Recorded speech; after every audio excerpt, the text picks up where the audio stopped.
அம்பானி நானாகிறேன்.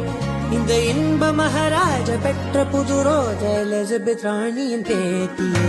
தாயே தாயே மகளனவள்தாய், தந்தை சிந்தை நலமுறவள்தாய்.